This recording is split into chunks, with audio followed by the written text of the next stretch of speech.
Good afternoon, it's Sean Matthews here for the Banksia brief. Just wanted to introduce a guest this afternoon, Lesley Jones, who's a head trainer for Smarter Skills, but also a nurse, a registered nurse of 30 odd years in the sector, and has had experience in a lot of areas within the aged care sector. So I'd like to welcome Lesley. Welcome, Lesley, to the Banksia brief. Thank you, Sean. Thank you very much. Pleased to be here. Look, it's an interesting time in the aged care sector at the moment, and we were only talking about this before around the workforce and what's the workforce shortage that's currently at play, and all the challenges that we've got, and in building a pool of workers that to come into the aged care workforce. Where do we go from there? And some of the ideas that we did talk about, and we'll go through, is around, aged care cadetships and how do we make that work. And from your experience, you'd have had some experience in the past on that. Just give our audience a bit of an overview of your background, if you wouldn't mind. Okay, well, yeah, thank you very much. Well, I came to Australia from the UK, so I was born in the UK and did my studying in the UK. I actually didn't go to a high school. We had an exam at the age of 11 called an 11 plus, and if you failed the 11 plus, you went to a secondary modern school, which was below a high school. So there was not a lot of emphasis on gaining a qualification as much as the high school or the grammar school system. So I ended up at a secondary modern school, and we were doing certificate of secondary education called CSEs. A grade 1 of those was equivalent to a GCE, which would, in Australia terminology, would be an O level. It would be your O level. However, what happened to me at school was, there wasn't a lot of career options. You were either going to be a secretary, you weren't going to be a teacher because they came from the grammar schools, but you could do nursing. And we had a lady from the hospital, the local hospital, that came to talk to us. And I was about 15 at the time, 14 or 15. And she said, is there anybody in the class in this year looking at coming up to the hospital to do their nursing training? I had never considered being a nurse ever, but I did not want to do office work and secretarial work, which was the other option. So I thought, well, I don't know. I was in a biology class and I thought, I'm quite interested in this. This is quite fascinating stuff. So I put my hand up and she said, well, we've got a new program in place where we're starting off with the last year of school leavers. We left school at 15 or 16. So you would come to the hospital one day a week and we'd show you around and we would give you some study and see if you would be eligible to come into our cadetship. So I thought, well, you know what, it's a break from school. It's one day out of school, as you think at those times. Yeah, I'll do it. We'll walk to the hospital and I'll go up there and I'll join in for the day. It was actually one afternoon. I think it was a Thursday as well, from memory. So a couple of us did this and we said, okay, we're interested in being nurses. We'll do this. So we went to the local hospital from school one afternoon a week, and she took us around, showed us all the departments. And then we went to a room and we did some study. And she was partnering with the school in our human biology certificate of secondary education, which is our O-level human biology, GCE. So we studied that for the year, and we did it through the hospital with her, and we did it back at the school in the science lab. So that was how we did our human biology qualification. Of course, then that was sold to us that if you get your qualifications and you need to have them, you can become a nurse. You can't become a nurse until you're 18. You leave school at 16. Yeah. But it's that 2-year gap. So we want to fill that gap for you. We want to introduce you to nursing through the cadetship. Now, it was a 1 or a 2-year sign up. I actually did the 1-year sign up. Because I didn't need to get too many examinations. I was taking some at school. So it depended on how much work how many exams you needed to have to get into nursing. So I did the 1 year sign up, and I said, okay, I'll do that, because actually the thing that got me was the fact I'd get paid. So I needed a job, I wanted money, I needed to work for a career option at the end of it. So I signed up, and so I left school at 16, and I enrolled and I was straight into the hospital, and we started off with a 3-week block. Now I'd already got my human biology exam, which I got a grade 1 CSE, which was a GCE equivalent, so that was fine. I had never done general biology, so they signed me up for that straight away and said, right, you can go to the local tech college, which is our TAFE equivalent, Yeah. and you can do your general biology. So that was the one subject that I needed. I needed 6 O levels to get into nursing. I had 5 grade 1 CSEs, and I needed 6. So that was the one that I chose, general biology. Because I only had to go to the TAFE 1 day a week, I was 4 days a week, full time, working in the hospital. And I'll tell you a little bit about that. So went to TAFE, signed up 1 day a week at TAFE, 4 days back at the hospital, and getting a paycheck at the end of a week, which was great. Now, what did we do in the hospital? Well, we started off with a 3-week block, and that was in the classroom. In the School of Nursing, we went into the School of Nursing where the nurses would be going, and they introduced us to the hospital system. They gave us some basic knowledge in infection control. They gave us basic knowledge in the hospital itself, all the departments of the hospital, including the wards and what happened there. Yeah. What else did we do? We did some workplace health, a little bit of work health and safety, but not very much. So that was our 3-week block, and it was just interesting. It was fascinating. The hospitality side of serving meals to patients, we touched on that slightly, but I'd like to have done more on that one. And then they allocated us to our department, and they told us that we would have, there were 6 departments that were in the scheme that would accept the pre-nursing cadets, which is what we were called. We had a uniform, we had a pink overall, we had a name badge, we could eat at the canteen with all the nurses, we were part of the team, so we felt included straight away, and we worked in our department. So we got allocated a department for a few weeks, or it could have been about a month, I can't remember. And then we would go back to block for a week, and then we would go to our next department. So that's how the scheme worked. Going back to block was a consolidating of our training, sharing our information, encouraging changes if we didn't like something, or we felt that we would like to do something else. So that was basically what we did, and we got a paycheck at the end of the week, which was fantastic, and that was what kept us there. So the departments, these are departments that I never ever got to see as a nurse. They were pharmacy for a start. So we would go to the pharmacy department, and we would be introduced to the pharmacists and the pharmacy assistants. We would be put to work, and we would be doing things such as basic administration like filing and admin work. But then we would be going into the work area, and we would be counting tablets. We would be getting the big jars of tablets and putting them into a machine which counted them into the hospital ward bottles that went up to the ward. When people came to the pharmacy to fill their prescriptions, we would be part of that process in filing prescriptions, and getting to know what was written on a prescription. We would take stock up to the ward. So sometimes the pharmacist would say to us, can you take this up to ward 2B or something? So we would take stock up and give it to the nurses up on the ward.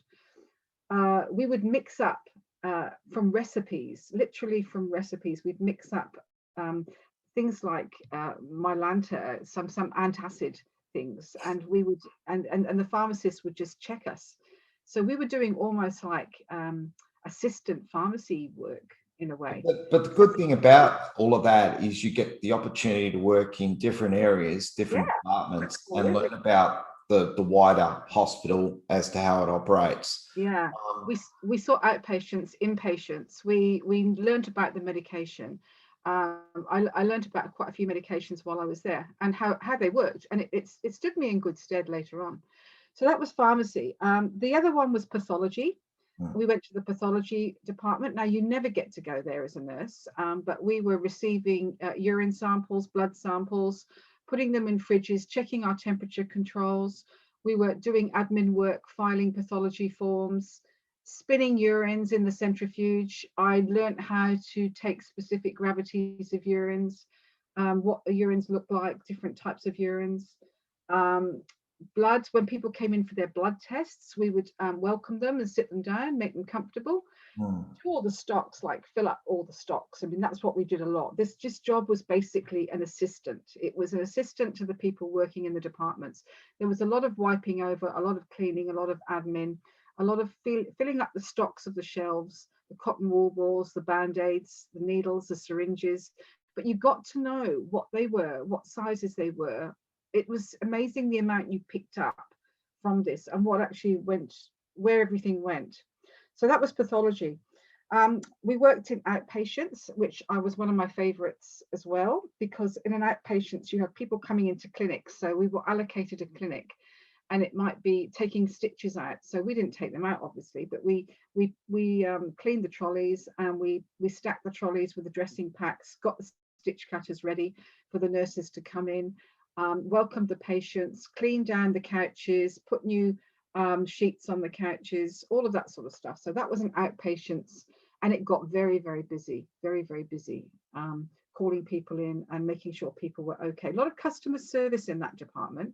At a very early age, we dealt with patients who were sometimes upset because they were waiting so long. Okay, so that was it. The other one we did was maternity. We went to the maternity wing, and we're not able to do anything with the babies and the mums so much, but we were able to. What did we do? We changed the flower water. We changed the flower water on the lockers.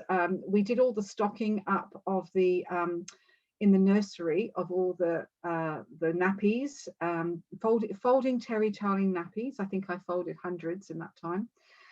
Making sure that all the cots were clean. We wiped over the little cots and the cribs when babies were discharged. We helped the mothers down to, when dad came to pick up mum and the baby, we would go with them down to the front door to say goodbye, make sure they were going in the taxi okay, stuff like that. So maternity was another thing. And because I'm now a midwife, that got me into being my midwifery career, believe it or not, because I thought I really want to do this. I like this stuff.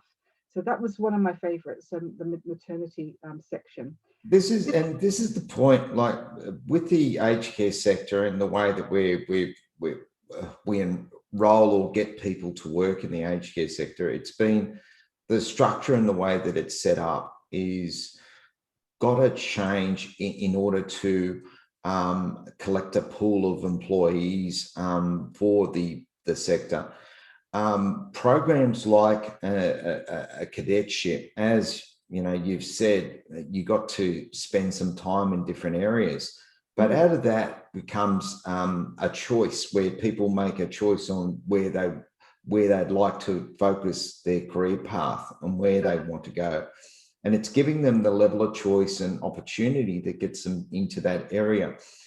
I think with the cadetship, getting a cadetship program at least set up in a way with the education department allows people a career pathway and a choice. When you look at some of the kids that don't go to year 11 and 12, that probably leave in year 10 or leave halfway for year 11.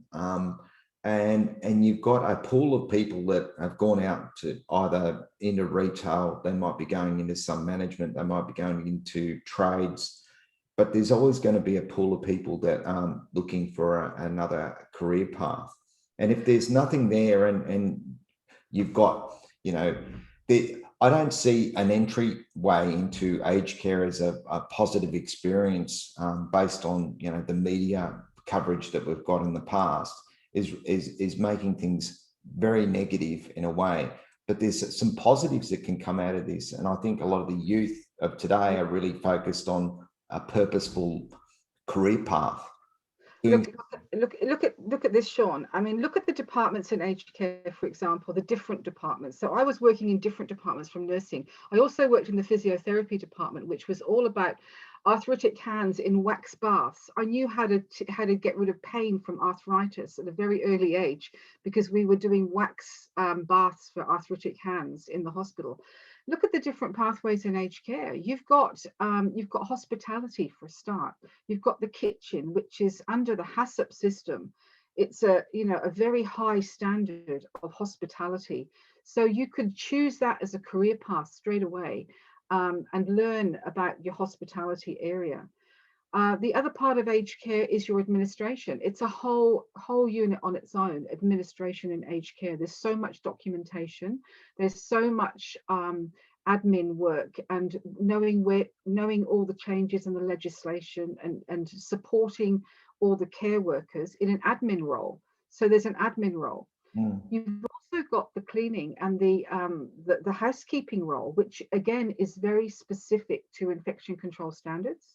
Well, it's almost like a specialised role, and no doubt we'll talk about that when we do the ISSA webinar in a few weeks' time. We will. I see these departments as being specialised within this sector of aged care. So when we talk about aged care, all we think about is older people living in a residential facility who at the end of their life, but it's so much more. It's so much more. And the lifestyle section, let's take the lifestyle section, and we haven't even got to the care working section yet.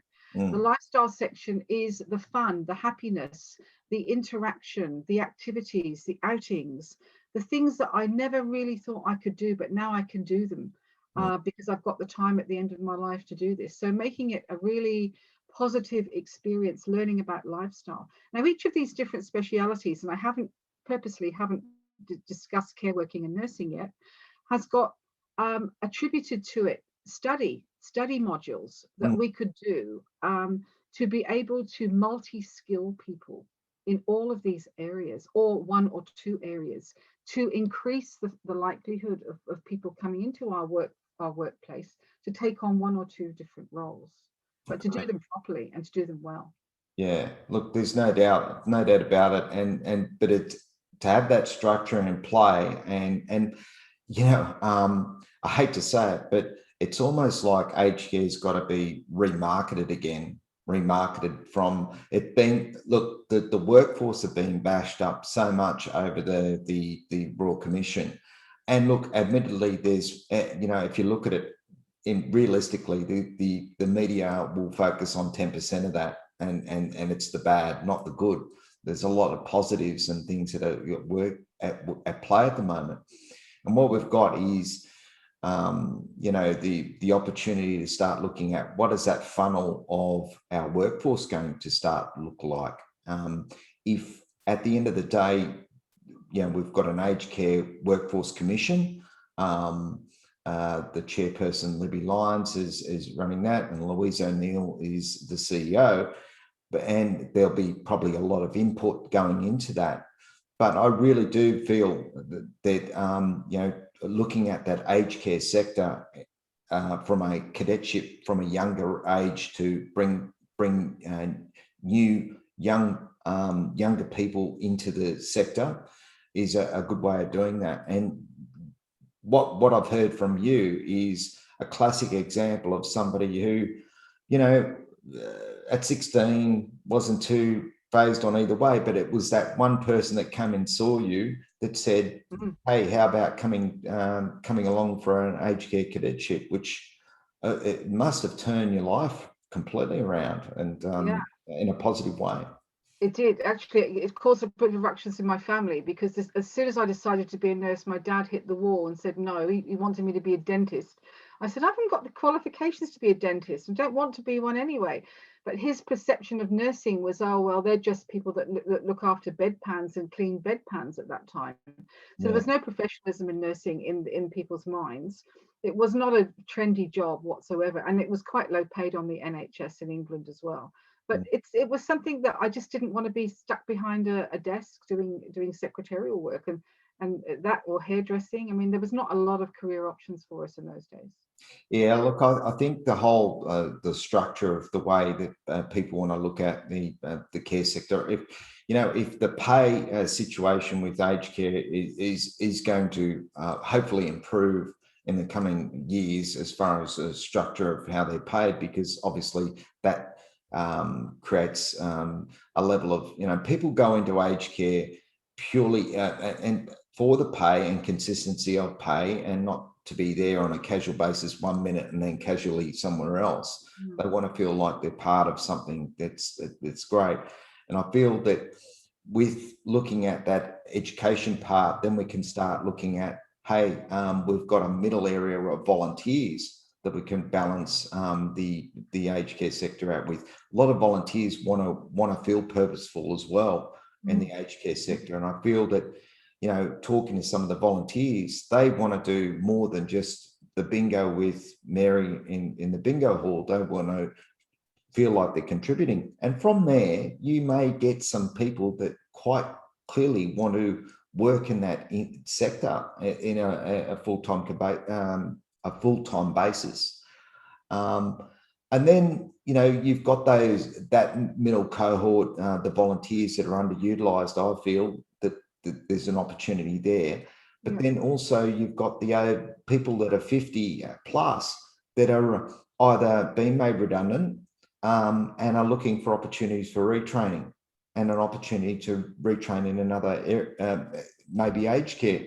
They feel that there's a different area. So these three key cohorts that I think we can, the aged care sector needs to have a real look at, because if you're not doing that, I think we're missing a golden opportunity to, again, remarket aged care as a positive experience and something that is a rewarding experience.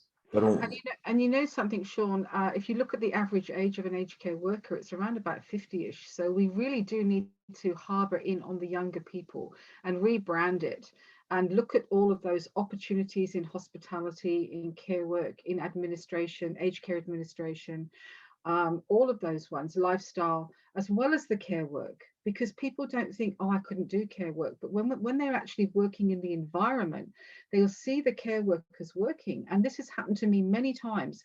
I've taught Certificate 3 individual support and Cert 4 aging support for people that have come in and just looked and said, I never thought I could do it, but now I want to do it.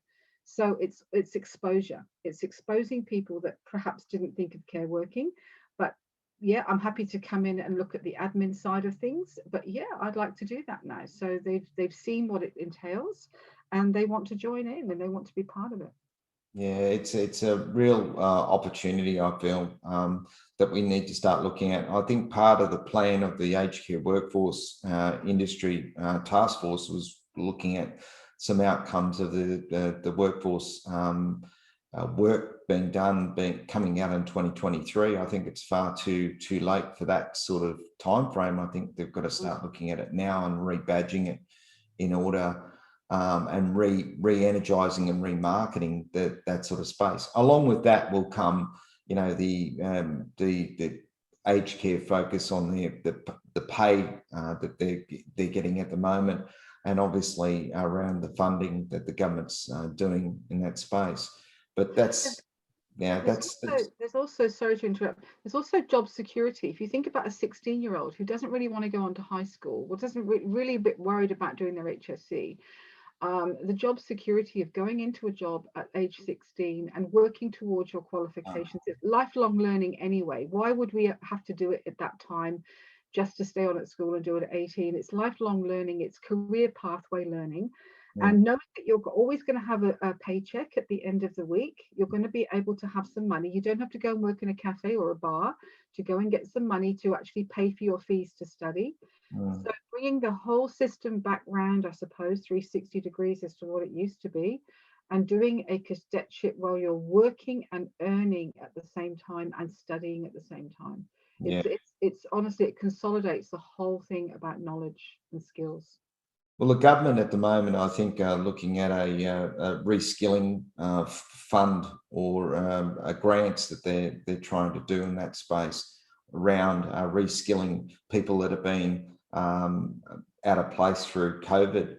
It's a classic example and classic time. The future is the care sector is going to be the future of change. That is what's going to happen. So I really feel that focusing on that sort of area and start planning and doing stuff about it now is going to be the important piece that's missing right now. But It seems so, yeah. look, I'd like to thank you again for coming on today. It was really good seeing you. And we always have great conversations about this, and it's obviously a challenge, but it's not an insurmountable one. It's something that you know, I think there's enough talk that's gone down that pathway. I think now it's about how do you create a great workforce moving forward for the future. And as we're not getting any younger and the population is getting older, there's no doubt there's going to be a real need for that. So I thank you for your time, and Thank you. I'll see you in a few weeks' time when we're doing the ISSA webinar. And looking forward to that. Yeah, I am too. So thanks for your time, and look, thank you everybody for joining the Banksia Brief today. Hopefully you found it informative. It was really just about allowing everybody the opportunity to understand what's you know, the workforce is that pipeline needs to be filled. Otherwise, we're going to have a real problem in the future. So let's hope that all of that can change. Thanks for your time, guys. Cheers. Thanks, Lesley. Bye-bye.